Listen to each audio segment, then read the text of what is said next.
ఈరోజు ఒక్క సోప్స్ కోసం వచ్చామండి. ఆ సోప్స్ కోసం తనకి ట్రాలీ కావాలంది మా పాప. సరే అన్నాము. ఆ సోప్స్ కొనటానికి వెళ్ళి ఇంకా మిగతా ఏదైనా ఒక 2-3 అవసరాలు ఉన్నాయన్నమాట. విమ్ సోప్స్ అవి మెయిన్గా కొంటాము బేసిక్గా. జనరల్గా ఇవి పెట్టేదే అందుకు, మనుషులు ఒకటి కొనటానికి వెళ్ళి చాలా కొంటారు అనేది షాపింగ్ ఐడియా అనమాట. ఇవన్నీ వాళ్ళు పెట్టిన ట్రిక్స్ ఇవన్నీ.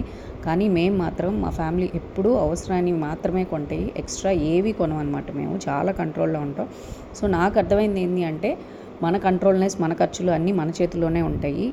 ఎవరో ఏదో చూపించినా కూడా మనం కంట్రోల్నెస్ అనేది పోకూడదు అనేది నేను అనుకుంటాను. మా ఇంట్లో మేము ముగ్గురం అదే ఫాలో అవుతాం అనమాట. మా పాప అడిగినా కూడా నో అని చెప్తే తను వినిద్ది. ఒక 2-3 సార్లు అడిగిద్ది. అంతకుమించి అసలు మమ్మల్ని ఎప్పుడు ఇబ్బంది పెట్టదు. ఆ ఒక్క విషయంలో మా ఫ్యామిలీ ఎప్పుడు మేము చాలా యూనిటీగా ఉంటాము. అవి తెలుసుకుంటే చాలు, మనం చాలా నేర్చుకోవచ్చు, మనం చాలా సేవ్ చేయొచ్చు కూడా అనేది నా పాయింట్.